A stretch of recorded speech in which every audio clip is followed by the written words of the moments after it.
Good morning, and welcome to another episode of A Conversation with Father Orsi. I'm BC Cloutier, President of Action for Life, and this is Father Michael Orsi. Hello, Father. How are you? I'm great. I'm terrific. You're looking marvelous. Well, thank you. I really appreciate that. You like this pink jacket? Oh, I tell you, it's you. It's a rental. I've got to get it back right after the show. We're going to talk about, we're going to dump on Joe Biden today, Father. Oh, come on. That'll be unusual, Oh, come won't it? We think that Joe Biden is putting abortion politics ahead of health care. And let me just tell you why. The White House is proposing to remove conscience protections for medical practitioners who object to harmful procedures such as abortion. And they're basically trying to strong-arm people into administering what are called treatments against their best judgment and against their moral beliefs. Right after Roe v. Wade was overturned, the administration issued a federal guidance, which was challenged by Texas and Idaho, with the intention of forcing ER docs to provide abortions as, quote, emergency treatment. Biden was relying on an oversimplification of a 1986 Emergency Medical Treatment and Active Labor Act that twisted the intention of that act. And as one state attorney general put it, they wanted to transform hospitals and emergency rooms into walk-in abortion clinics. This year, the Biden administration is trying to push yet another federal rule that would eliminate funding, government funding for 3,000 local pregnancy resource centers across the nation that are slated to receive about $16.5 million in federal temporary assistance to needy families funds. Sorry, I'm just thinking to myself, I don't know what abortion has to do with needy families, but Washington finds a way to spread money around based on all kinds of foolish things. Mm-hmm. By the way, pregnancy centers outnumber abortion clinics about 14 to 1. They do serve a very, very significant population that is at least exploring alternatives to abortion, including here in Southwest Florida. So, abortion politics is another issue that has reached the level of insanity. Right. Yeah. We were talking in a previous program about immigration. Yep. And that's certainly going to be a very, very big issue in this upcoming election. But so too is abortion. Abortion continues to be one of those hot button issues in our country. And it certainly is a very, very important issue. Now, with abortion, since the Dodd decision, the landscape has somewhat changed, and it goes really according to blue state, red state. Yeah. And unless the arguments are presented in a cogent way, we are going to continually lose the abortion battle to end abortion. With the present administration, I have yet to fathom why this administration is as pro-abortion as it is. The most pro-abortion administration that we have ever had, with the most Catholic president we have ever had. It's curious. It really is curious. What I do see, though, is this. As I said, I'm not sure if I could really comprehend what is going on. But once again, it's this complete idea that we create our own reality, and we are continually thinking to ourselves that I am a God unto myself, and I can do whatever I want with my own body. And women want the idea of a choice, because choice is very important to the American people. You can do whatever you want. Look, folks, you can't do whatever you want. There's some things that you can't do. You're going to get in trouble for doing it. It's not only sinful, but it's also illegal. So certain things you can't do. For instance, suppose you have a 25-mile-an-hour speed zone and you decide you're going to do 50 miles an hour, you're going to get in trouble because it's a dangerous thing for you. Yep. It's a dangerous thing for other people. With abortion, this is whittling down the American character. And this is a way for government to, once again, gain control, not just over the person that's going to have the abortion or the person that is encouraging the abortion, but also to gain control over the medical establishment. And when you get control of the medical establishment, what are you saying? There are no more recognition of individual consciences and individual rights. And you have many people involved in the medical field that are pro-life, and they don't want to get involved with abortions. And we used to always say, first of all, the Hippocratic Oath, do no harm and do not commit an abortion. That's what it said right there. They changed Hippocratic Oath. That's gone. You know, the tradition, the culture that brought it to us, the laws that brought that to us. And I told you many times, law flows down from culture. So the laws are changed. And you have an administration like this one that is throwing a lot of effort, a lot of money into promotion of abortion. Yeah. And they want to promote abortion because they want absolute control over society. They want to decide who's going to live and who's going to die. Don't think that with abortion, it stops. It doesn't. It's going to go on further. Euthanasia. Euthanasia, and also who lives and who dies regarding people who are not as perfect as we think they should be, mentally or physically or with certain kinds of disabilities. So what's next? That's what this is all about. Now, let me tell you something, folks. Choice sounds good. I could choose whatever I want to do, and it's okay. The pro-life side also has to be very careful about how they use language, because a lot of these state laws, referenda, the politicians that have been elected in certain states, they knew how to use the language. And if you keep pounding into people that they are going to be subject to laws which they cannot have any control over their bodies or their lives, they're going to lose. They are going to lose. So the pro-life side has to project a very, very positive image about life. And in certain states, especially the blue states, pro-life people have to begin to negotiate and put forth an image that says, yeah, we're reasonable. We want to hear what you have to say. Can we agree on certain time limits for abortion? Folks, we don't like it. Abortion is wrong, period, from the conception till natural death. We believe that, but let's face it, it's not going to happen overnight. And unless we project a better message, a message that the present generation can understand and resonate with and not be threatened by. That's it. They don't want to be threatened. Look, let me tell you something. If you ask most people, let's just say in a blue state, are you oh, yeah, I'm pro-choice, yeah. Well, then you say to them, up to 9 months? Well, maybe not up to 9 months. Well, what do you think about saying, well, not 6 months either? No, I don't go for that. You then begin to help people to see, wait a minute, what are you really saying? What do you mean by pro-choice?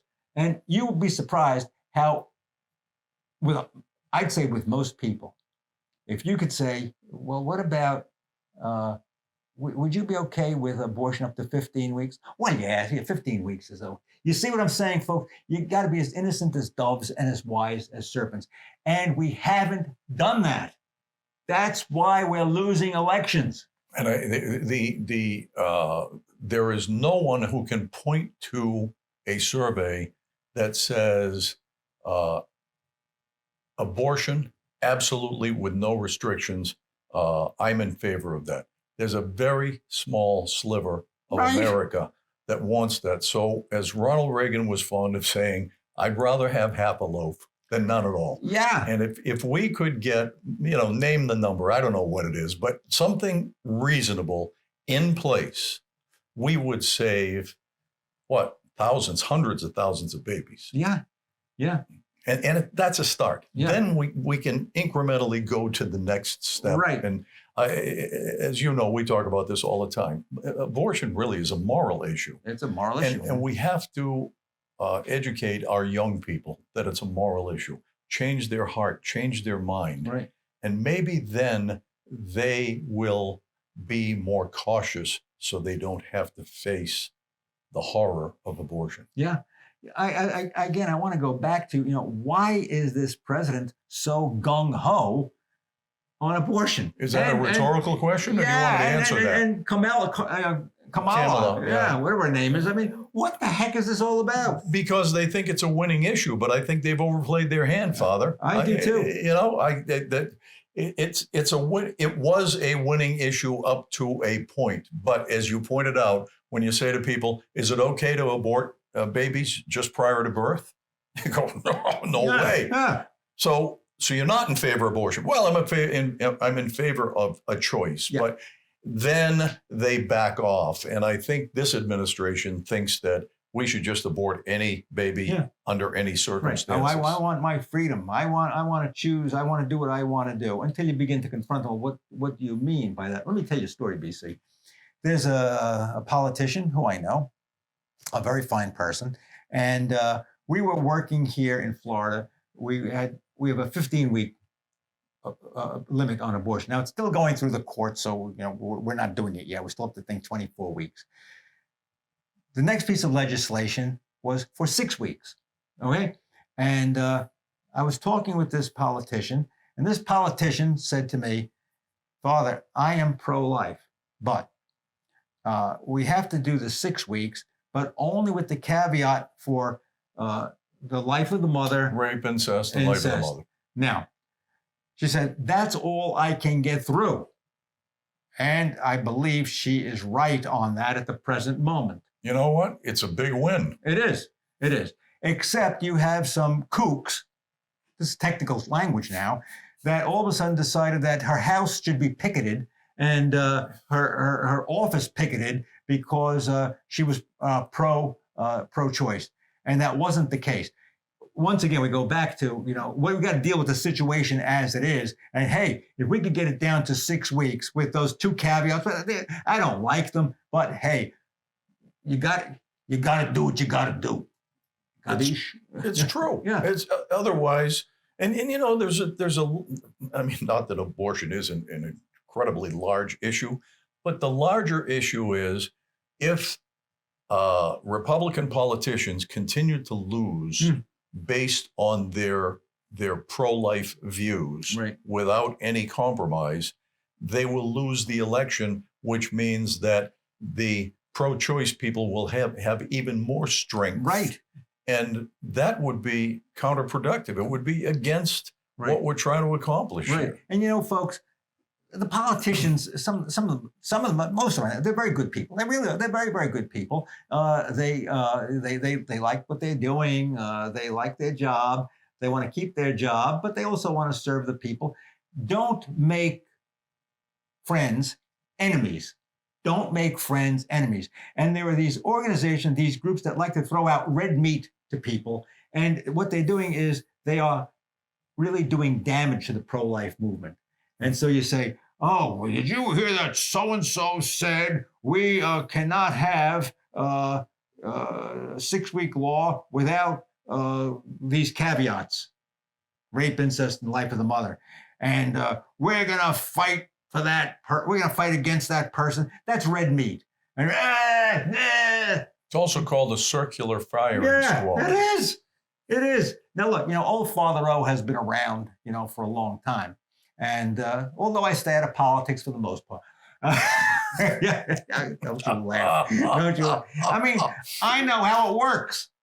And they're human beings. And, if you have somebody who and you've dealt with this person, and you say, "Hey, wait, yeah, I could work. I can work with this person. They're not bad people. They want to do the right thing, but they also know what's doable, what's not doable. Or else you can end up like Ohio, Exactly. Yeah. But, here in Florida, now the Florida Supreme Court has this, both the 12-week and the 6-week in front of them. Let's assume that they determine that those laws are constitutionally correct, right? We're going to go from 24 weeks to 6 weeks. Right. Come on, that's a major win. It's a major win. It is a major win. Let's take a break. Okay. We'll be back right after this.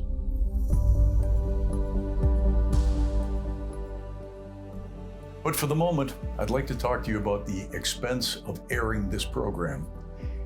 You know, many people don't realize how expensive it is to produce this program and to get it on the air. Would you care to guess?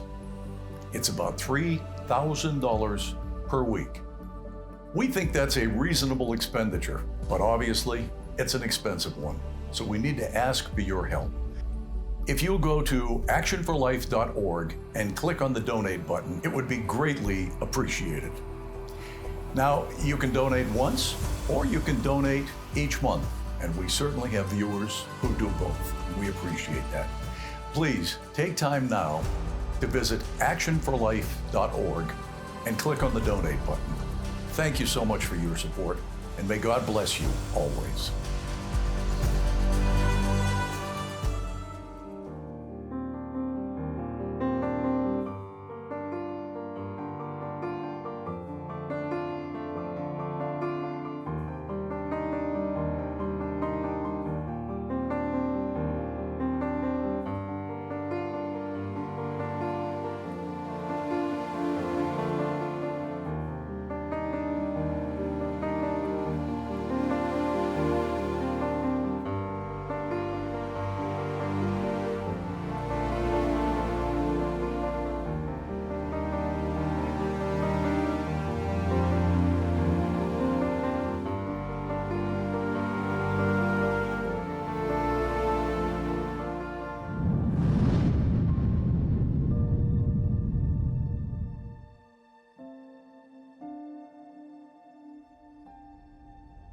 Hi, folks. Over the weeks, you have become more and more familiar with our program, Conversations with Father Orsi.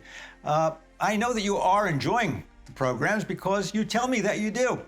I want you to be sure that you should never worry about missing an episode because you can go to actionforlife.org and catch all of the episodes that we have produced over the last year. Now, also, extra added bonus, you can listen, watch my homilies, my weekly homilies about the Sunday readings. That's also on actionforlife.org. Lastly, both of these adventures, conversations and the homilies, they cost money. And I'm going to have to ask you if you can help us out because so many of you tell me how much you enjoy the program. Some people tell me our Sunday wouldn't be the same. We record the program, we watch them during the week. This is an expensive enterprise, and we think it's an important way to get out the gospel message and to talk about those issues of the day that are important to us as Christians. So please go to your website, actionforlife.org. There is a button you can click for donations, and please, please be generous to us to keep this show on the air. Your Sundays will not be the same without it. Welcome back to A Conversation with Father Orsi. I'm B.C. Cloutier. We're talking about abortion, we're talking about choice, and about compromise.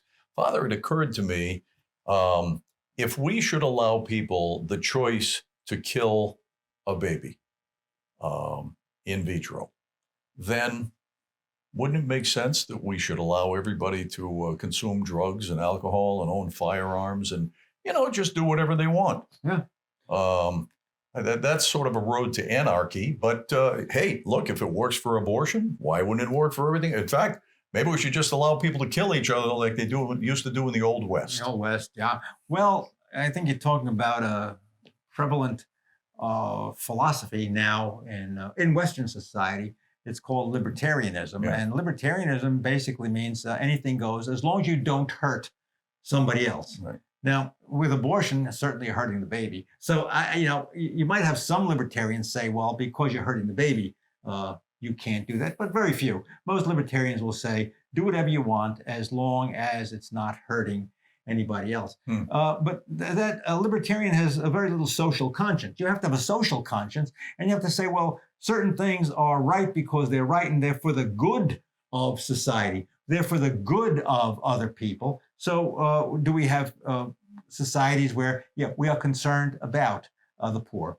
We're concerned about curtailing drug use. We're concerned about curtailing pornography. Why? Because if we don't, these things could be detrimental to a society. On the other hand, there are some good things. For instance, when we have a state that's concerned about people who are homeless and people who are hungry, does the state have an obligation to help these people? Yes, the state does have an obligation. The ideal, of course, would be that, charity would take care of all of that. But the fact of the matter is there's not enough charity to take care of all of those people who are in need. And so you have a social safety net. Libertarians would say, well, everybody has to take care of their own house, and everybody, if they wish, they can take care of people on their own, but there is no structure that means care for other people or